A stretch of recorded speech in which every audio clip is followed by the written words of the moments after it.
కొత్త డైరెక్టర్ వచ్చి ఇండస్ట్రీలో చాలా వెరీ న్యూ కమర్ వచ్చి మీ దగ్గరకు వచ్చి గొప్ప కాన్సెప్ట్ చెప్పేసి ఇమ్మీడియట్లీ రెమ్యునరేషన్ ఆలోచించకుండా ఇప్పుడు నేను చేసేది అది ఆల్మోస్ట్ ఒక 3 ఏళ్ళ నుంచి నాకు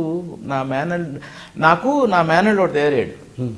ఇప్పుడు అందరికీ సన్ స్ట్రోకులు ఫిల్మ్ ఇండస్ట్రీలో చాలా సన్ స్ట్రోకులు ఎక్కువ. నా వైఫ్ అనేది నీకు నీ తదనంతరం ఎవరు లేరు, నీకు బాగా బలుపు, నువ్వు ఎవరిని కేర్ చెయ్యు, నువ్వు బాగా రఫ్గా ఉంటావు అంటే చిచ్చి అదేంటది అని నీకు ఎవరితోనూ అవసరం లేదు.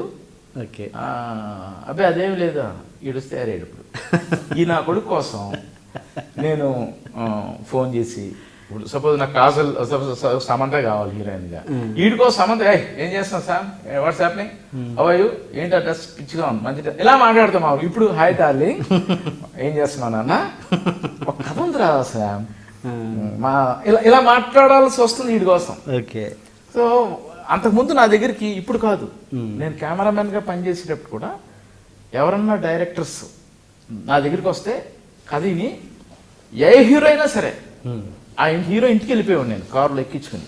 ఓకే సెల్ ఫోన్స్ లేవు కదా, అందరితోనూ క్లోజ్. నేను ముప్పలేని శివని నాగార్జున గారి ఇంటికి తీసుకెళ్ళిపోయా కారులో, తాజ్మహల్ అనే కథ చెప్తే ఆయన కథ విన్నాడు.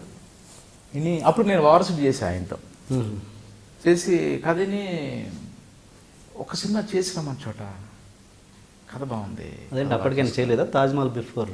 ఎవరు శివ ఇది అన్నారు ఆయన. ఓకే ఓకే అప్పటికి శివ చేసాడు కృష్ణ గారితో ఏదో చేశారు. అదే సినిమా కృష్ణ గారితో కదా ఇంకొక సినిమా చేసినామను మేబీ. ఓకే ఎందుకంటే ఆయన ఆల్రెడీ 3 సినిమాలు ఏదో కమిటీ అన్నారు, ప్రియదర్శన్కి అలా ఏదో ఉంది అంట.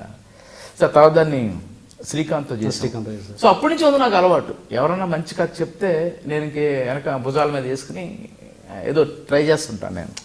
అలా పూరి కూడా మంచి కథలు చెప్పాడు, 2 కథలు. ఒక కథ చెప్పాడు, నేను ఆవులించాను. మా తమ్ముడి దగ్గరికి వెళ్ళి మీ అన్నయ్య ఆవులించాడు నచ్చినట్లేదు, ఇంకొక ఛాన్స్ ఇస్తే ఇంకొక కథ చెప్తాను. పాత ప్రియాస్ కోటలో వచ్చాడు మా ఇంటికి. అంతకుముందు పూరికి మేము చెక్ ఇచ్చాం మా సీరియల్ డైరెక్ట్ చేయమని, కింద నా వైఫ్ సంతకం పెట్టి. ఓకే మేము బయటికి వెళ్ళి వచ్చాక ఆ చెక్ ఇంటి దగ్గర ఉంది, మా ఇంట్లో పెట్టేసి వెళ్ళిపోయాడు. పక్కన లెటర్ ఉంది. ఓకే నాకు ఆఫర్ ఇచ్చినందుకు చాలా థ్యాంక్స్, మీరు అనుకున్న ఈ కాన్సెప్ట్ నేను చేయలేనేమో అనిపిస్తుంది, దయచేసి నన్ను వదిలేయండి, క్షమించగలరు. కింద పూరి జగన్ సంతకం పెట్టాడు. పెద్ద పూడికి నాకు ఒకటి తయారయ్యాడు అని చెక్ వదిలేసాం, మర్చిపోయాం. నాకు అది మనసులో ఉంది, బట్ నాది అంత 5 నిమిషాలు చేయలేదని ఉంటుంది, అయిపోయింది. ఆ తర్వాత మా తమ్ముడు ఫోన్ చేసి పూరి కథ చెప్తాడంటే నా వైఫ్ ఏమన్నా అంటదేమో సీరియల్ చేయను అన్నాడు, మన అతను ఇంటికి తీసుకు కదంటే ఈవిడ అన్న అంటదేమో అనుకుని అతను వచ్చి కథ చెప్పడానికి వస్తే ఇంటి బయటే మెట్ల కింద కూర్చుని కథ విన్నా పొద్దున్నే 6 గంటలకి. ఆ కథ వినేటప్పుడు ఆబ్వియస్లీ పొద్దున్న లేవగానే ఆవులిస్తాం కదా 2-3 సార్లు. పాపం కథ అంతా చెప్పేసాడు. మా తమ్ముడి దగ్గరికి వెళ్ళి మీ అన్నయ్య ఆవులించాడు, కథ నచ్చినట్టు లేదు, ఇంకొక ఛాన్స్ ఈ కథ చెప్తుంటే లోపల నుంచి కాఫీ పంపించింది నా వైఫ్ పూరికి. ఓకే ఓహో ఈవిడికి కోపం ఏమి అంటే ఇంటి అతిథి మర్యాద చేస్తున్నారు, నేను అనుకున్న కాఫీ ఇచ్చేసరికి హ్యాపీ, ఈవిడికేం కోపం లేదని నెక్స్ట్ డే లోపల తీసుకెళ్ళాను నా టీవీ రూమ్లోకి. మనం మీరు వచ్చి కూర్చొని టీవీ, అలాగే నాకు ప్రతి ఇంట్లోనూ ఒక టీవీ రూమ్ ఉండేది అప్పుడు, అద్దిల్లు. వచ్చి కథ చెప్పాడు, నచ్చింది నాకు. తను అల్లగానే నేను కళ్యాణ్ ఇంటికి వెళ్ళిపోయాను, పవన్ కళ్యాణ్ దగ్గరికి. నేను రెగ్యులర్ రోజుకో 10 hours కలిసి ఉండేవాళ్ళం. ఏంటంటే ఇలాగా పూరి అవును నన్ను కలుస్తా అన్నాడు నాకు అని చెప్పాడు. అప్పటికే అతను ట్రై చేసి అక్కడ కుదరక నా దగ్గరికి వచ్చాడు. అవును ఇలాగా 2 గంటలు చెప్పాడు, నేను చెప్పు అన్నాడు. మనం టప్ప నేను చెప్పు, నేను మాట్లాడితేనే అన్నాడు. సో నేను చిరంజీవి గారు షూటింగ్ ఎవరికి అవుట్డోర్ వెళ్ళి వచ్చరికి ఒక 50,000 చెక్ ఉంది మా ఇంట్లో నాకు, త్రివిక్రమరావు గారు సంతకం పెట్టి. ఏంటంటే ఇలా త్రివిక్రమరావు గారు సినిమా తీస్తున్నారు, పవన్ కళ్యాణ్ హీరో, చెక్ పంపించేసి చెక్ జేబులో పెట్టి కళ్యాణ్ దగ్గరికి వెళ్ళి super brother it's a chance, yes చేస్తున్నాం మనం. కానీ కళ్యాణ్ ఆ ఏ క్యారెక్టర్ ఇది కాదు, ఇది నువ్వే నాకు నచ్చింది కదా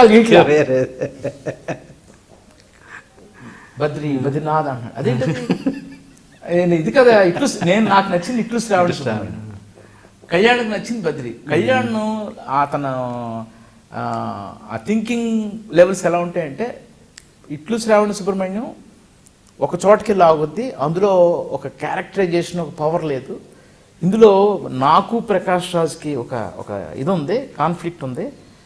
అది కనుక పడితే అది మామూలుగా ఉండదు అన్నాడు. అందుకని ఇది ఓకే చేసాను బ్రదర్ అన్నాడు. సో రెండు బెస్ట్ స్క్రిప్ట్సే, రెండు సూపర్ స్క్రిప్ట్స్. ఇది చాలా రోజులు ఆడింది, అది చాలా రోజులు ఆడింది. సో అదేంటంటే పవన్ కళ్యాణ్ ఇమేజ్ ఇంకొంచెం అలా పైకి తీసుకెళ్ళింది. ఇట్లా సావర్స్మైన క్యూట్ లవ్ స్టోరీగా ఆగింది. Yeah yeah. సో అలాగా నాకు ఇప్పుడు కాదు అప్పటి అప్పటి నుంచే నుంచే ఎవరు నా దగ్గరికి వచ్చినా నేను ఇలా ఇప్పుడు ఈ గత 3 ఏళ్ళ నుంచి కూడా నేను ఆల్మోస్ట్ డబ్బు చూడకుండా నేను కొత్త డైరెక్టర్లతో గాంధీ, వెంకటాద్రి ఎక్స్ప్రెస్, తర్వాత బీరువా కొత్త డైరెక్టర్ ఖండాన్ అని తమిళ్లో బాగా బిజీగా ఉన్నాడు. ఇప్పుడు మళ్ళా టైగర్ అని ఆనంద్, అతను బిజీ అయ్యాడు. ఇప్పుడు రాజసింహతో సినిమా చేస్తాను. All new directors. నేను మనీ ఇంకా లోటుగా ఫీల్ అయింది ఏదైనా ఉందా? ప్రొఫెషనల్గా కావచ్చు, పర్సనల్గా కావచ్చు. అంటే లోటు అంటే కొన్ని ఇంకా ఛాన్స్ ఉంటుంది ఫ్యూచర్లో, ఇంకా మనకు ఛాన్స్ లేదు అని ఫీల్ అయ్యే లోటు. ఎందుకు ఇంకా ఉంది, ఇంకా టైం ఉంది కాబట్టి ప్రస్తుతం నోట్ ఫీల్ అవ్వట్లా. ముందు ఉన్నదాన్ని ఎంజాయ్ చేస్తాను, ఆశకు అంతు లేదు. ఉందేమో ఇంకా బయట పడట్లేదు. ప్రస్తుతానికి నేను ఇంకా ఇదిలో ఉన్నాను కాబట్టి. సో ప్రస్తుతానికి లోటు ఏం లేదు. లోటు అంటే అది ఇంకా ఆలోచిస్తాను. మణిరత్నం గారితో పనిచేయాలి ఉండేది, అదే అనబోతున్నాను. ఆయనతో పనిచేయాలి ఉండేది, ఇప్పుడు పోయింది.